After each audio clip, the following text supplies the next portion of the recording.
الحمد لله رب العالمين والعاقبة للمتقين والصلاة والسلام على سيد الأنبياء والمرسلين وعلى آله وأصحابه ومن تبعهم بإحسان إلى يوم الدين. أما بعد، فأعوذ بالله السميع العليم من الشيطان الرجيم من همزه ونفخه ونفثه. اولم يروا كيف يبدئ الله الخلق ثم يعيده ان ذلك على الله يسير. اولم يروا اور کیا انہوں نے نہیں دیکھا، کیف کس طرح، یبدئ ابتدا کرتا ہے، اللہ تعالی الخلق پیدائش کی، ثم پھر یعیدہ اسے دہراتا ہے، ان ذالک بے شک یہ علی اللہ تعالی پر یسیر بہت آسان ہے.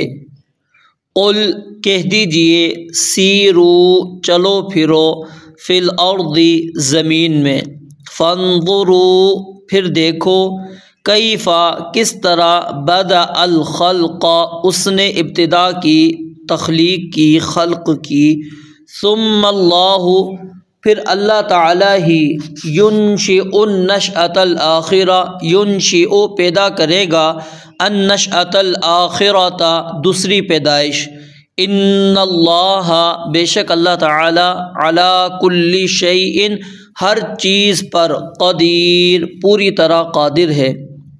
یعذب وہ عذاب دیتا ہے، وہ سزا دیتا ہے، من یشاء جسے چاہتا ہے، ویرحم اور رحم کرتا ہے، من یشاء جس پر چاہتا ہے، والیہ اور اسی کی طرف، تقلبون تم لوٹائے جاؤ گے.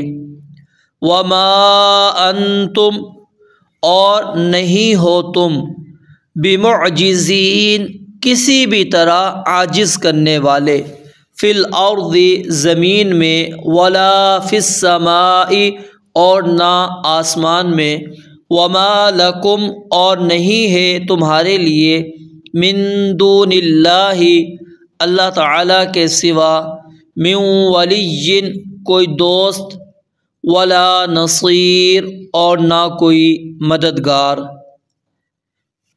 جو آیات ہم نے شروع کی ہیں اس کے متعلق بعض مفسرین کا یہ کہنا ہے کہ یہاں سے اللہ رب العالمین نے کفار قریش سے خطاب شروع کیا ہے، اور امام ابن کثیر رحمۃ اللہ علیہ یہ بات بیان فرماتے ہیں کہ یہ گفتگو بھی سیدنا ابراہیم خلیل اللہ علیہ السلام کی ہی ہے، کیونکہ ابراہیم علیہ السلام کے متعلق جو آیات ہم نے پہلے پڑھی اس میں انہوں نے اپنی قوم کو توحید کے دلائل پیش کیے. اب یہاں پر آخرت کے دلائل ابراہیم علیہ السلام ان کے سامنے پیش کر رہے ہیں.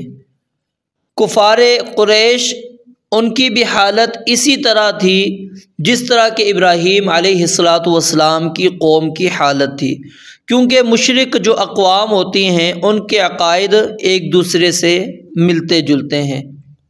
اور یہ بات بھی یاد رکھیے، سیدنا ابراہیم علیہ السلام کی قوم اور کفار مکہ دو بنیادی گمراہیوں میں مبتلا تھے، دو بنیادی گمراہیوں کے اندر وہ مبتلا تھے.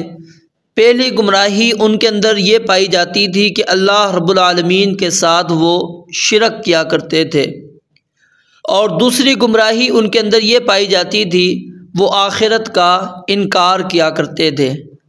تو پہلی گمراہی کا رد آپ نے اوپر کی آیات کے اندر پڑھ لیا جس میں اللہ تعالیٰ نے شرک کی تردید بیان کر دی. اب دوسری جو گمراہی ہے آخرت کا انکار، وہ ان آیات کے اندر اللہ رب العالمین نے ذکر کیا جو آج ہم نے پڑھی ہیں ابھی. تو سیدنا ابراہیم علیہ السلام نے دوبارہ زندہ ہونے کے ثبوت کے لیے کون سی دلیل پیش کی ہے؟ انسان کے وجود کو، انسان کے وجود کو پیش کیا، کیونکہ انسان ہر وقت اس کا مشاہدہ کرتا رہتا ہے۔ اگر وہ غور کرنا چاہے تو اس کو سمجھ میں آ جائے گی کہ اللہ تعالیٰ نے انہیں اس وقت پیدا کیا تھا جب تک ان کا کوئی تذکرہ موجود نہیں تھا۔ انا خلقنا الانسان من نطفۃ امشاج نبتلیہ هل اتى علی الانسان حین من الدہر لم یکن شیئا مذکورا۔ اللہ کہتے ہیں کیا انسان پر ایک وقت ایسا نہیں آیا کہ لم یکن شیئا مذکورا، وہ تھا ہی نہیں، اس کا تذکرہ ہی موجود نہیں تھا، وجود ہی نہیں تھا۔ پھر اس وجود کے بعد کیا ہے؟ انا خلقنا الانسان من نطفۃ امشاج نبتلیہ فجعلناہ سمیعا بصیرا، پھر ہم نے یہ چیزیں اس کو بنائی۔ تو اگر انسان غور کرے تو اس وقت اس کو یہ بات سمجھ میں آ جائے گی کہ انسان کا پہلے وجود نہیں تھا، وجود میں آنے کے بعد وہ سننے دیکھنے والا انسان بنا ہے۔ تو جو ذات انہیں شروع میں پیدا کر سکتی ہے، کیا وہ دوبارہ پیدا کرنے پر قادر نہیں ہے؟ اور یقیناً وہ ذات جو دوبارہ جس نے پہلی مرتبہ پیدا کیا ہے وہ دوبارہ پیدا کرنے پر قادر ہے۔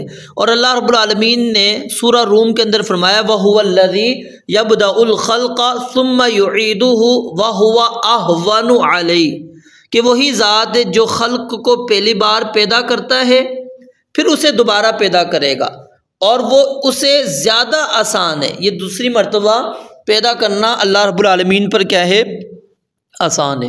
تو سیدنا ابراہیم علیہ السلام نے ان کو آخرت کی دلیل اس انداز میں پیش کی کہ تم کہتے ہو کہ انسان مر جائے گا، ختم ہو جائے گا، وہ بوسیدہ ہو جائے گا، کچھ بھی باقی نہیں رہے گا، تو پھر کیسے ہوگا؟ تو اللہ تعالیٰ نے قرآن کریم کے اندر بے شمار اس چیز کے دلائل پیش کیے، اور بہت ساری اللہ تعالیٰ نے مثالیں بھی بیان فرمائی جو انسانی عقل کے اندر آنے والی مثالیں ہیں۔ اگر انسان ان کے اوپر غور کرے تو اس کو سمجھ میں آ جائے گی کہ اللہ رب العالمین دوبارہ پیدا کر سکتا ہے۔ تو اللہ فرماتے ہیں اولم یروا، انہوں نے کہا کیا نہیں وہ دیکھتے، کیف یبدئ اللہ الخلق، کہ اللہ تعالیٰ نے ابتدا کیسے کی ہے مخلوق کی، جب وجود ہی نہیں تھا تو اللہ اس کو وجود کے اندر کیسے لے کر آیا، ثم یعیدہ، پھر وہ دوبارہ اس کو لوٹائے گا، اسے دہرائے گا۔ ان ذالک علی اللہ یسیر، یہ اللہ تعالیٰ پر کیا ہے؟ انتہائی آسان ہے، اللہ رب العالمین پر کوئی مشکل نہیں ہے یہ۔ قل سیروا فی الارض، یہاں پر سیدنا ابراہیم علیہ السلام نے ایک اور دلیل پیش کی۔ پہلی آیت جو ہم نے ابھی پڑھ لی اس کے اندر کیا دلیل پیش کی تھی؟ انسانی وجود کو، اور یہ دوسری آیت کے اندر سیدنا ابراہیم علیہ السلام نے جو آفاقی اللہ تعالیٰ نے نعمتیں رکھی ہیں، آفاقی نعمتیں رکھی ہیں، آفاقی چیزیں رکھی ہیں، اس کی طرف ابراہیم علیہ السلام ان کی توجہ دلوا رہے ہیں، اور کہا کہ قل سیروا فی الارض، کہو کہ چلو پھرو زمین کے اندر، فانظروا، پھر دیکھو، کیف بدأ الخلق، کہ اللہ تعالیٰ نے تخلیق کی ابتدا کس طرح کی، یعنی پہاڑوں کو دیکھو تمہیں پتہ لگ جائے گا، تم اسی طرح جو ہے آسمان کو دیکھو، ستاروں کو دیکھو، زمین کو دیکھو، درختوں کو دیکھو، جنگلات کو دیکھو، نہروں کو دیکھو، دریاؤں کو دیکھو، سمندروں کو دیکھو، پھلوں کو دیکھو، کھیتوں کو دیکھو، سب کچھ دیکھو، تمہیں سمجھ میں آ جائے گی کہ یہ تمام نشانیاں کس کی قدرت کو ظاہر کرتی ہیں؟ اللہ تعالیٰ کی قدرت کو، اور اسی پر دوسری زندگی کو قیاس کر لو۔ تو یقیناً اللہ تعالیٰ کیا ہے؟ ہر چیز پر قادر ہے۔ جو ذات پہلی دفعہ پیدا کرنے پر بھی قادر ہے تو کیا وہ دوبارہ پیدا کرنے پر قادر نہیں ہے؟ یقیناً وہ قادر ہے۔ تو کہا قل سیروا فی الارض، چلو پھرو زمین میں، فانظروا، دیکھو۔ اب زمین میں یہ سیر سپاٹے کا جو بنیادی مقصد کیا ہوتا ہے؟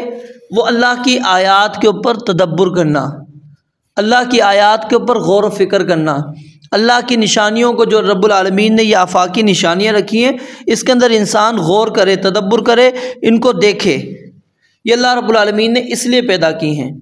کیف بدأ الخلق ثم اللہ ينشئ النشأة الآخرہ، پھر اللہ ہی اس کی دوبارہ دوسری تخلیق کرے گا۔ اور فرمایا ان اللہ علی کل شیء قدیر، اللہ تعالیٰ ہر چیز پر پوری طرح قادر ہے۔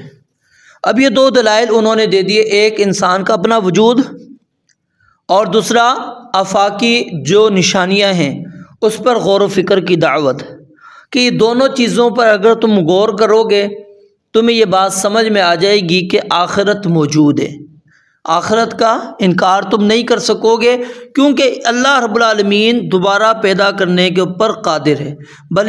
بلکہ یہاں تک فرمایا کہ ہم انسان کے جو پور ہیں ان کو بھی جمع کریں گے، ہم اس کو بھی انسویہ بنانا، بالکل درست بنائیں گے، کوئی اس کے اندر تبدیلی نہیں ہوگی۔